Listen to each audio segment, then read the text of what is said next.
Bonjour Madame la Présidente, merci de nous recevoir chez vous à Réduit. Vous revenez d'une très grande conférence à Bonn. Pouvez-vous nous dire un petit peu sur cette conférence, le but et le public attendu et ce que vous avez effectué? Merci pour votre visite. Ça fait toujours plaisir de vous recevoir. Vous savez, j'ai participé au Global Landscape Forum. C'est une très grande manifestation qui date maintenant depuis 5 ans. Ils le font chaque année. Et ça attire presque tout le monde, hein, tous les jeunes, les aînés, les gens qui sont concernés par tout ce qui est développement durable.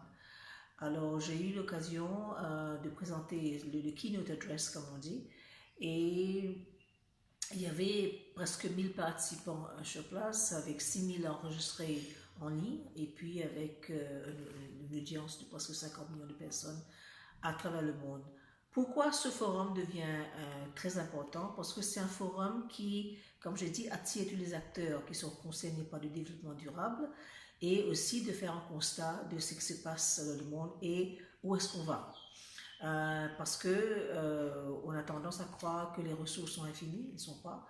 Et quelles sont les décisions qu'on doit prendre et bon, les politiques de développement. Donc tout était là-bas. Donc c'était un forum très fort pour vraiment regarder. Et nous, au niveau des îles, ça nous concerne directement avec tout ce qui est changement climatique et perte des ressources naturelles. Donc ça nous concerne directement. Donc c'était avec un grand plaisir. Et l'année prochaine, on aura l'édition sera en Afrique.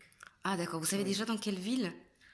Peut-être là, il faut voir avec les L'organisation. organisateurs. Mais ce sera en Afrique parce que le continent africain, comme vous savez, va subir de plein fouet tous les aléas des changements. Et c'est un continent qui n'a pas vraiment contribué à les gaz à effet de serre, mais on va subir de plein fouet. Et qui dit changement climatique parle migration. Et qui parle migration parle des destructions des cellules familiales et avec tout ce qui entraîne comme des conséquences. Donc ce sera un grand plaisir l'année prochaine que nous allons accueillir en Afrique cette grande manifestation. D'accord. Et vous avez également, l'année dernière, je crois quasiment aux mêmes dates, au mois de novembre, été dans la très grande conférence à Budapest sur l'eau.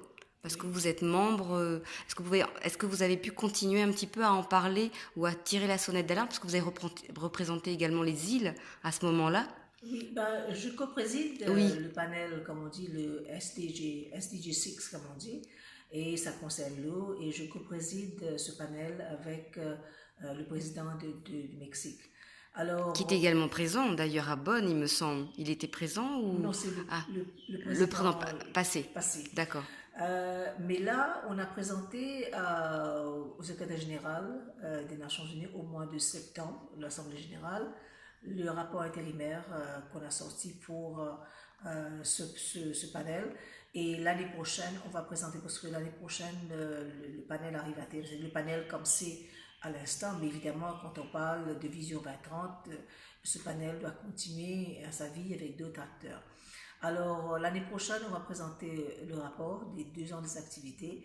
Et je crois que ce panel a eu comme pour responsabilité de vraiment sensibiliser les différents pays et pourquoi il faut non seulement la sanitation, mais aussi le droit à l'eau. Parce que ça touche vraiment la dignité humaine, tout ce qui est l'eau, l'eau c'est la vie. Alors on a pu faire ce message et l'année prochaine on va faire le bilan des 2 années de ce panel. Mais évidemment, ce panel, on va faire des recommandations que ça continue à vivre parce qu'il faut des acteurs, il faut que tout le monde soit concerné par tout ce qui est les problématiques de l'eau. D'accord. Pour revenir juste à ce qui s'est passé à Bonn, est-ce que vous avez mis en place un agenda où il y aura une prochaine réunion, comme vous l'avez dit, en Afrique? Et donc, du coup, vous allez poursuivre les travaux engagés lors de cette session? Ou déjà, vous avez déjà un agenda pour l'année? Ou c'est juste une poursuite? Bon, ce qui se passe, je pense que en tant que femme présidente, je serai sollicitée à nouveau pour participer, mais il faut être présent dans ces forums, il faut que la voix des îles soit entendue, il faut que la voix de la femme en Afrique soit entendue, parce que moi je dis, je ne vais pas dans les dentelles, je dis écoutez, la femme nourrit l'Afrique et on doit conjuguer avec le talent féminin. Alors, il faut qu'on entende la voix de la femme. D'ailleurs, c'est ce message que j'ai porté à l'EIF le mois dernier. Non, c'était ce mois, en Oui, décembre. Et que j'ai fait encore une fois une conférence sur toucher les problématiques de développement durable, alors on a fait porter effectivement la voix des pays francophones et la voix des îles dans le Forum des Amériques à Paris. Très bien, alors je résume, le changement climatique, la biodiversité, la femme, tous ces sujets vous tiennent toujours à cœur. On est à l'aube, la fin de 2017, on rentre en 2018 avec les 50 ans d'indépendance de Maurice. Est-ce que vous avez des projets ou quels souhaits vous émettez pour Maurice? Et puis quels sont vos projets que vous envisagez pour 2018? Mais même si j'ai l'impression que ça continue un petit peu sur ces thématiques qui vous sont chères. Vous savez, au niveau du pays, à Maurice, on a fait des avancées importantes, hein, surtout depuis l'indépendance. Il y a 50 ans, d'ailleurs, on va célébrer les 50 ans l'année prochaine. Et ce qui est important à souligner, c'est qu'une des braves décisions qu'on a prises à Maurice, c'est la décision de donner l'éducation à tout le monde. Et je dois dire que l'avancée du pays repose effectivement sur cette prise de décision qui a été perçue à l'époque comme étant complètement débile. Hein, C'était en 76. Mais moi je dis que investir, là je dis le mot, je souligne investir, c'est pas des dépenses, c'est l'investissement qu'on fait dans le capital humain qui est là, on doit absolument le faire. Et les pays qui ont fait, les pays qui ont consolidé cette assise au travers d'une éducation forte, une éducation de qualité, ben ce sont ces pays qui ont montré effectivement des avancées énormes. Là, je pense à la Corée, je pense aux pays comme la Suisse qui n'ont rien dans le sous-sol, mais ce sont ces pays qui ont vraiment montré le investi chemin dans de le capital l'innovation. humain. Voilà. Donc voilà, à travers une éducation de qualité.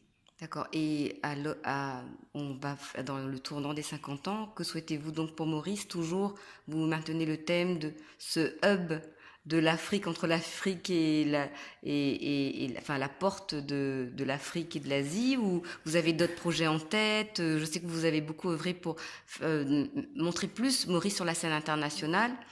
Donc, Bon, Maurice, vous savez, on est à la croisée des chemins parce qu'on veut que l'économie y ait une meilleure croissance, mais une meilleure croissance dans un pays avec un territoire très petit, qui est le territoire mauricien, il faut trouver des créneaux qui sont porteurs.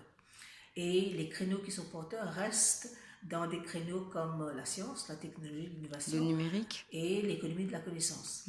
Alors, pour faire dans ces branches, il faut un capital humain très formé et évidemment trouver, comme je dis, l'écosystème approprié pour qu'on arrive à intéresser aussi la diaspora mauricienne, à contribuer à l'évolution de l'économie mauricienne. Et là, comme j'ai dit il y a quelque temps, nous avons une économie à 3 couleurs. L'économie blanche, l'économie bleue et l'économie verte. Et dans l'économie verte, je mets par exemple tout ce qui est énergie renouvelable. Il y a un travail énorme à faire et là il y a une collaboration à faire avec la Réunion parce Oui. que vous faites très bien dans l'économie verte avec les énergies renouvelables. Je parle de l'économie bleue, l'économie de l'océan, et je parle de l'économie blanche qui est, moi je reste avec les services. Les services ont joué un rôle très important dans l'évolution de l'économie mauricienne. D'ailleurs, c'est ça qui a vraiment tenu le pays quand il y avait des crises ailleurs. Mais c'est un secteur qui demande une diversification. On a un beau produit, mais il faut continuer à le diversifier et rendre ce produit encore plus attractif. Alors, c'est un travail qui est en cours. Et évidemment, comme nous sommes vraiment à la croisée, nous sommes vraiment la porte vers l'Afrique et aussi vers l'Asie. Et là, je pense que la géographie, contrairement à ce qu'on pensait dans le temps, la géographie joue en notre faveur. Alors, c'est La ça. preuve avec le câble que... Ah oui, le câble, il y a le câble ITIS, on a déjà sur le SAFE, mais on doit encourager le débit informatique parce qu'on sait très bien que chaque pourcentage de débit, l'accès à l'informatique veut dire aussi des points qu'on ajoute à l'économie. Alors, il y a un travail en cours, il y a un chantier en cours, et je crois que l'économie mauricienne est une économie qui a fait ses preuves sur le temps, et on a effectivement montré au monde que c'est possible avec la distance, avec le territoire très petit que nous avons, mais on a su vraiment montrer que c'est possible. Un mot de conclusion, Madame la Présidente, pardon. Écoutez, ce qu'on se souhaite, c'est qu'il y ait cette solidarité globale, parce qu'on sait que nous avons des défis énormes. Les actions doivent être des actions locales, mais les impacts évidemment à l'échelle planétaire. Mais pour ce faire, il faut qu'il y ait cette solidarité. Et là, je parle de solidarité avec les grands, je parle avec la France, c'est la vision qu'a le président Macron. Je vois aussi avec d'autres pays émergents. Donc, on veut qu'il y ait cette solidarité à l'échelle planétaire. Merci beaucoup. Merci. Merci à vous.